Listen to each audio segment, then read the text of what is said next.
Terima kasih kita ucapkan kepada Tuhan Yang Maha Kuasa, di mana kita bisa berkumpul pada pagi hari ini. Yang kami hormati Bapak Kepala Sekolah, teman-teman kami guru, terlebih-lebih kepada orang tua kami dan komite sekolah. Kami mengundang pada pagi hari ini dan mengucapkan terima kasih kepada kita semuanya,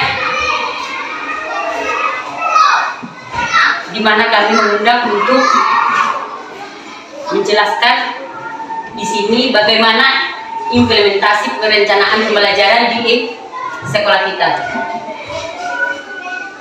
Untuk itu kami ucapkan sekali lagi terima kasih untuk kita semuanya. Di sini kami persilakan Bapak Kepala Sekolah untuk menjelaskan. Terima kasih. Horas. Terima kasih.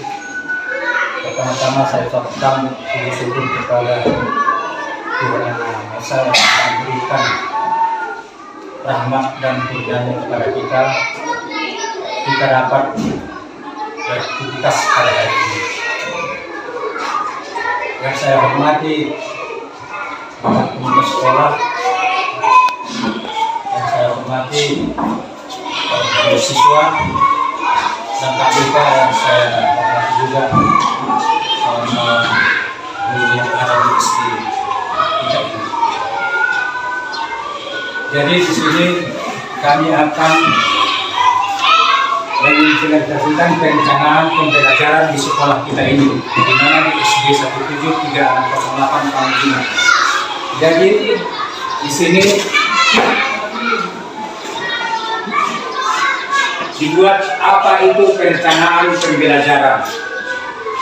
Jadi perencanaan pembelajaran meliputi kegiatan perumusan tujuan yang ingin dicapai dalam suatu kegiatan pembelajaran, metode yang digunakan untuk menilai pencapaian tujuan tersebut, bahan materi yang akan disajikan, cara penyampaikannya, persiapan alat atau media yang digunakan. Jadi kita di sekolah kita ini, kita harus ada perencanaan pembelajaran, yaitu yang meliputi perumusannya itu, tujuannya, pencapaian tujuan, bahan materi yang akan disajikan. Inilah yang akan kita implementasikan kepada murid kita, kepada siswa.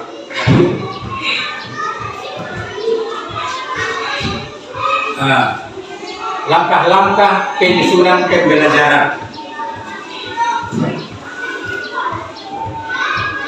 Di sini ada analisis capaian pembelajaran atau CP, guna menyusun tujuan pembelajaran. Capaian pembelajaran atau CP adalah kompetensi pembelajaran yang harus dicapai peserta didik pada setiap tahap perkembangan untuk setiap mata pelajaran pada satuan pendidikan di sini. Pendidikan dasar dan pendidikan menengah. Pencapaian pembelajaran ini meliputi kompetensi dan lingkup materi yang disusun secara komprehensif. Jadi yang dimaksud dengan komprehensif itu prinsip menyeluruh. Jadi maksudnya di sini komprehensif itu prinsip menyeluruh. Kita jangan menilai, mengevaluasi siswa untuk pengetahuan saja. Maksudnya di sini kita mengevaluasi murid. Jangan kita menilai pengetahuannya saja. Kita harus menilai sikap dan disiplin. Bagaimana disiplinnya, bagaimana sikapnya. Dengan satu contoh, anak itu pintar, tapi sikapnya kurang. Anak itu pintar, tapi disiplinnya tidak baik. Itu yang harus kita perhatikan. Itulah maksud dari komprehensif dalam bentuk narasi. Pada dasarnya, teaching plan juga bisa berbeda bagi setiap jenjang pendidikan, karena hal ini menyesuaikan tahap perkembangan siswa dari segi usia. Jadi kita lihat dari segi usia, tidak sama dengan tingkat PAUD dia, tingkat sekolah dasar, dan tingkat menengah. Lanjut.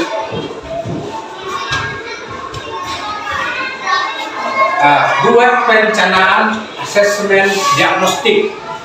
Di sini asesmen diagnostik adalah asesmen yang dilakukan secara spesifik untuk mengidentifikasi kompetensi, kekuatan, kelemahan peserta didik sehingga pembelajaran dapat dirancang sesuai dengan kompetensi dan kondisi peserta didik.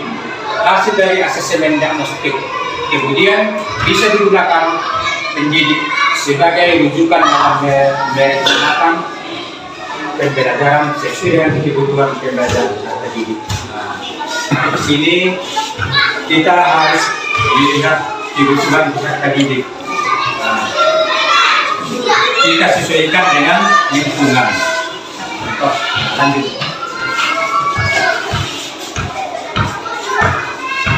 Buat modul ajar. Dalam pembuatan pembelajaran jangan lupa juga untuk selalu menyatakan modul ajar. Ya guru, karena pada dasarnya modul ajar bermanfaat untuk melengkapi perangkat ajar yang memandu guru dalam melaksanakan proses belajar mengajar. Selain itu, jangan lupa juga bahwa modul ajar yang dikembangkan harus bersifat esensial, menarik, bermakna, relevan dan kontekstual, dan berkesinambungan. Hal ini bermanfaat untuk memudahkan guru dalam mengajar dan membuat siswa menjadi lebih mudah paham dengan materi yang disampaikan.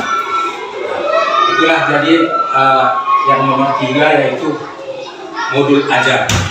Jadi kita membuat modul ajar itu harus sesuai dengan apa yang diperlukan oleh siswa atau murid. Ya, lanjut. Sesuaikan perencanaan pembelajaran dengan tahap capaian dan karakteristik peserta didik.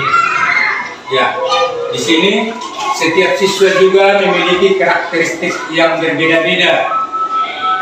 Oleh karena itu, saat membuat teaching plan, ada baiknya guru juga mempertimbangkan karakteristik siswa secara keseluruhan. Jika ternyata karakteristik sebagai siswa yang guru bimbing adalah aktif, maka tidak ada salahnya jika guru melakukan banyak kegiatan belajar mengajar yang memerlukan banyak dan kreativitas, misalnya membuat satu karya. Selain itu, bila perlu, sesekali guru juga bisa melakukan proses belajar mengajar di luar kelas. Di sini pembelajaran dengan tahap capaian dan karakteristik peserta didik. Contoh, kalau anak didik kita buat modul ajarnya, contohnya bisa dapat dimengerti oleh siswa, kita bisa membuat suatu karya langsung. Tetapi ada juga siswa kita yang kurang mampu, bisa kita ulangi.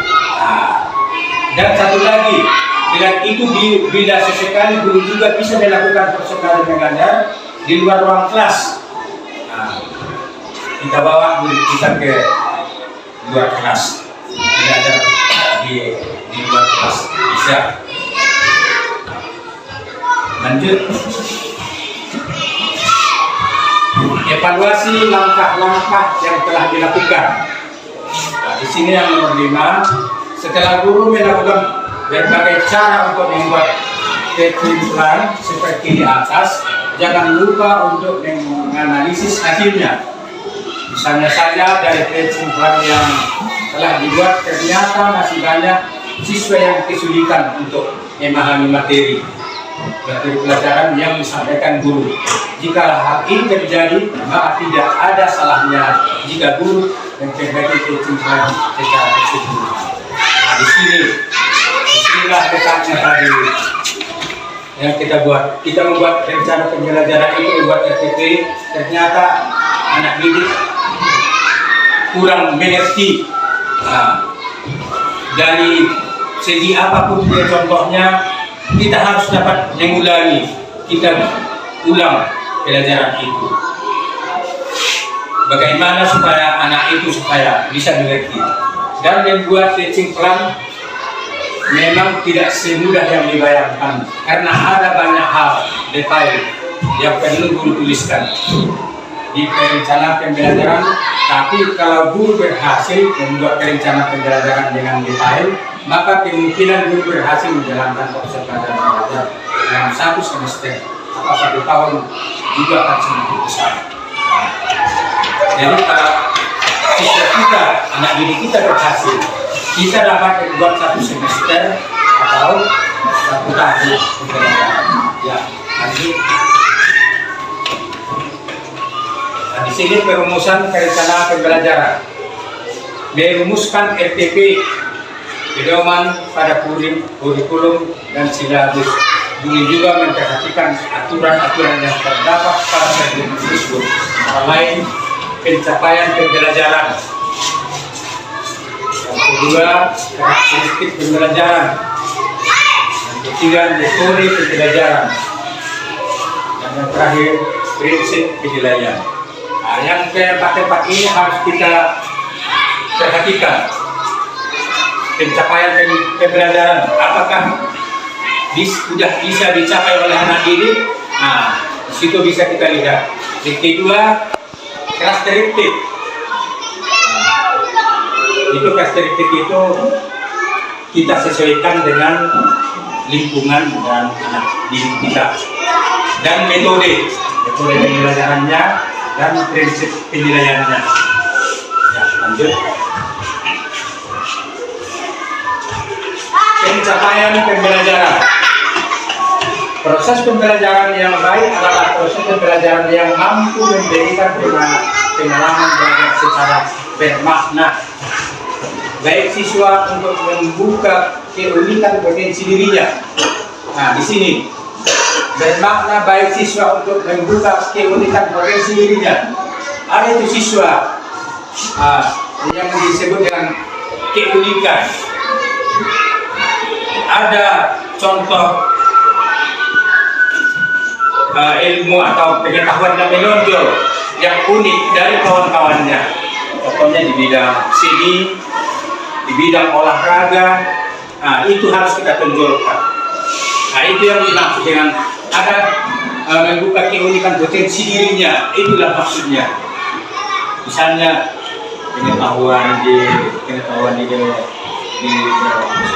IPA, matematika, dia kurang mampu, tetapi ada yang lebih menonjol dari dirinya, yaitu di bidang olahraga dan seni. Nah, itulah contohnya tadi. Dan itu dalam mengintegrasikan pengetahuan, keterampilan, sikap, yaitu kegiatan pemberian pengalaman belajar yang melibatkan proses mental dan fisik melalui interaksi cerpen pembelajaran antara siswa dengan guru, lingkungan dan sumber belajar lainnya dalam rangka pencapaian pembelajaran berupa aspek sikap, pengetahuan dan keterampilan.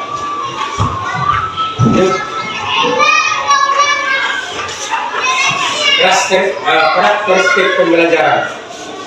Karakteristik pembelajaran adalah ciri-ciri atau sifat yang melekat pada pembelajarannya, dapat membedakannya dari kegiatan lain. Karakteristik pembelajaran dapat dilihat dari berbagai sudut, dari sudut pandang seperti kurikulum, model, pendekatan strategi, metode, atau teknik pembelajaran. Salah satu pendekatan pembelajaran secara aktif adalah pendekatan dan pembelajaran saintifik, menekankan pada proses pencapaian pengetahuan daripada transfer pengetahuan. Jadi maksudnya di sini pembelajaran saintifik itu menekankan pada proses pencapaian pengetahuan daripada transfer pengetahuan. Jadi maksudnya transfer pengetahuan itu kita langsung mengasih contoh Kabupaten Kota Samosir, ibu kotanya Balige, itu transfer. Nah, itulah salah satu. Jadi bagus, saintifik, anak itu menemukan. Contohnya kita buat soal dari buat jeruk, vitamin apa yang terdapat di situ. Jangan kita kasih langsung kepada anak didik. Itu terdapat vitamin C. Itu transfer namanya. Itulah contoh. Lanjut. Metode pembelajaran. Penggunaan metode yang tidak sesuai dengan capaian pembelajaran akan menjadi kendala dalam mencapai tujuan yang telah dirumuskan. Karena setiap metode pembelajaran memiliki keunggulannya. Oleh sebab itu, pemahaman guru dalam memilih metode pembelajaran sangat penting. Sebelum memutuskan metode mana yang akan dipakai selain pertimbangan capaian pembelajaran, kita harus mempertimbangkan metode apa yang kita harus buat dalam perencanaan pembelajaran. Yang kedua, prinsip penilaian. Penilaian hendaknya berorientasi pada ketercapaian pembelajaran, bukan vonis terhadap kesalahan. Artinya, penilaian yang masih bisa berubah selagi siswa bersedia memperbaiki proses dan hasil pembelajaran sepanjang proses pembelajaran. Hal ini sulit dilakukan bila sistem penilaian masih hanya menggunakan sistem tertulis dan tugas menjadi penilaian terhadap siswa, bukan hanya tertulis dan tugas terhadap, tetapi bisa juga kita menilai secara formal, menilai tingkah lakunya, bagaimana, apakah dia bisa berubah atau tidak berubah terhadap pembelajaran. Nah, di sini kita jangan membuat vonis kepada anak didik. Jangan kita bilang, kita buat contohnya ujian tertulis dengan dapat, kemudian pada soal 5 dapatnya 1. Kita jangan membuat vonis kepada anak didik, contohnya kau bodoh. Kita dapat mengulangi pelajaran. Kita ulangi pelajaran, disertasi pelajaran, kita ulangi lagi, kita ulangi, baru dapat. Kita jangan selalu memvonis anak. Contohnya anak bodoh, itu tidak boleh. Lanjut. Tahapan pelaksanaan proses pembelajaran terdiri dari tahapan awal, tahapan inti, tahapan penutup. Nah, inilah tahapan tadi. Tahapan awal, tahapan inti, tahapan penutup. Ini semua termuat dalam sebuah RPP. Ya.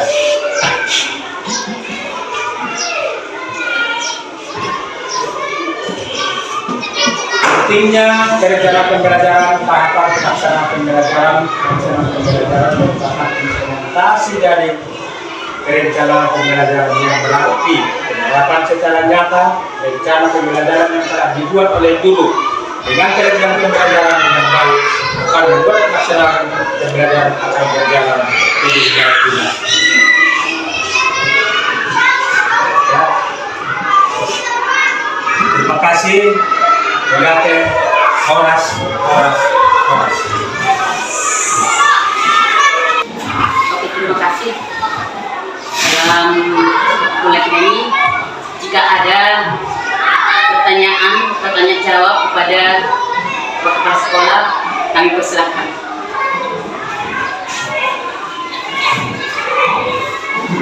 Masalah tentang komparatif, masalah pengertian komparatif kontras dari makna dijelaskan.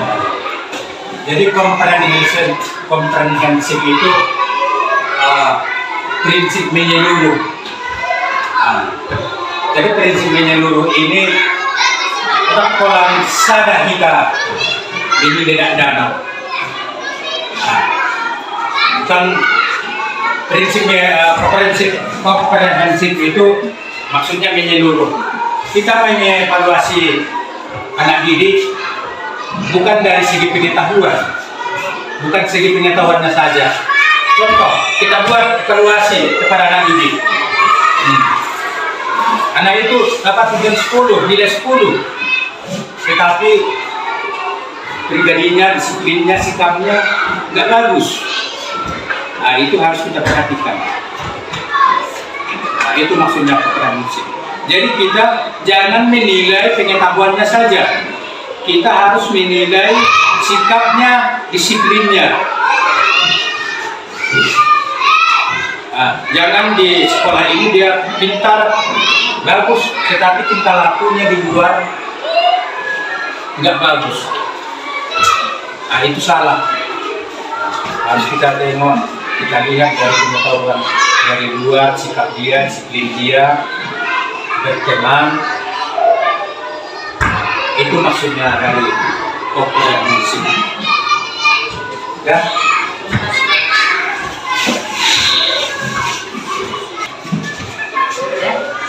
Ini Pak, tanya Pak, dalam sosialisasi kita ini di sini dilibatkan komite sekolah dan anak orang tua. Yang saya tanya Pak, dalam proses pembelajaran kita, contohnya sesuai dengan lingkungan. Jika ada nanti pembelajaran kita, contohnya bahasa daerah, mempelajari tentang silsilah, apakah bisa kami bawa para anak didik kita ke hadapan orang tua? Itu pertanyaan saya. Sesuai dengan sistem pelajaran kita, memang bisa. Contohnya itu tadi yang kita pelajari tadi, pelajaran di luar kelas. Nah, bukan hanya contohnya pengetahuan yang di dalam kelas itu kita bawa keluar. Contohnya di dalam pembelajaran kita ada itu bahasa daerah. Jadi bahasa daerah ini kita libatkan tokoh adat yang ada di daerah ini. Kita bawa anak-anak itu apa itu contohnya bahasa daerah dari menyebutkan bahasa adat Batak itu bisa kita tanya kepada tokoh adat yang ada di daerah kita ini. Bukan kita sendiri yang membawa anak kita, bisa kita jelaskan orang tua murid. Terima kasih. Terima kasih. Nah, demikianlah pertemuan kita pada hari ini pada pemilik dan pemilik sekolah. Sebenarnya ini yang harus kita perhatikan supaya orang tua tahu bagaimana cara pembelajaran di sekolah kita ini. Kira-kira itulah semua tadi yang saya jabarkan yang kami laksanakan di sekolah kita ini dan kami berikan kepada anak didik.